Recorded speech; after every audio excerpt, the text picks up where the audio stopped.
Hello friends, आज 2 अक्टूबर महात्मा गांधी जी की जन्मदिन है। हमारे देश के सारे लोग उनको बापू बोल के जानते हैं।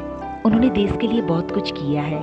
हम लोग छोटे से किताबों में उनके लिए बहुत कुछ जाने हैं, लेकिन मैं आज जिस बापू के लिए बताने जा रही हूँ, उन्होंने देश के लिए कुछ नहीं किया।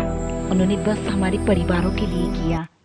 उनके लिए किताबों में कभी नहीं पढ़ी हूँ, उनके साथ बैठकर किताबों को पढ़ी हूँ, उनके साये में पलकर बड़ी हुई हूँ। वो है मेरी बापू, मेरे पिता। पिता के लिए कहना उतना आसान नहीं होता, लेकिन आज मेरे पिता की मृत्यु दिवस है, इसीलिए आज उनको प्रणाम करके, उनको शरण करके कुछ पंक्तियाँ आप लोगों को सुनाना चाहती हूँ। पिता वो है जो अपने ना जाने कितनी खुशी छोड़कर हम सबको खुश करके रखते हैं। मुझे आज भी याद है वो बुखार वाली रातें।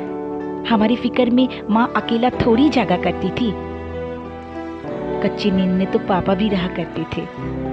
हम लोग सब रोटी पकाने वाली माँ के लिए हमेशा कहते हैं, हमेशा माँ के लिए कहते हैं। आज तो रोटी कमाने वाले हाथों को चूमकर उनके लिए कुछ पंक्तियाँ बताने वाली हूँ। पिता के बिना माँ का कुछ अस्तित्व नहीं होता, और एक बच्चे के लिए माँ के साथ पिता भी उतना ही जरूरी होती है। पिता से ही माँ का विंदी और सुहाग होते हैं। पिता उंगली पकड़े हुए बच्चों का सहारा है। पिता सृष्टि का निर्माण की अभिव्यक्ति है। पिता जीवन है, शक्ति है, संबल है। पिता पालन पोषण परिवारों का अनुशासन है। पिता रोटी कपड़ा मकान है। पिता कभी कुछ खट्टा कभी खारा है। पिता छोटे से परिंदों का बड़ा सा आसमान है। पिता धोस से चलने वाला परिवारों का अनुशासन है। पिता अप्रदर्शित अनंत प्यार है। पिता है बच्चों का इंतजार है। पिता से ही बच्चों का ढेर सारा सपने हैं। पिता है तो बाजार का सब खिलौना अपने हैं। पिता है तो बाजार का सब खिलौना अपने हैं।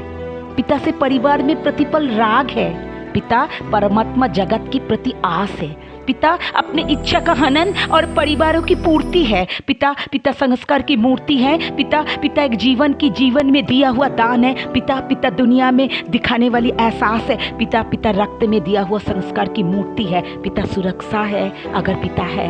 पिता नहीं तो बचपन अनाथ है। पिता नहीं तो बचपन अनाथ है। तो पिता से बड़ा तुम अपना नाम बड़ा करो।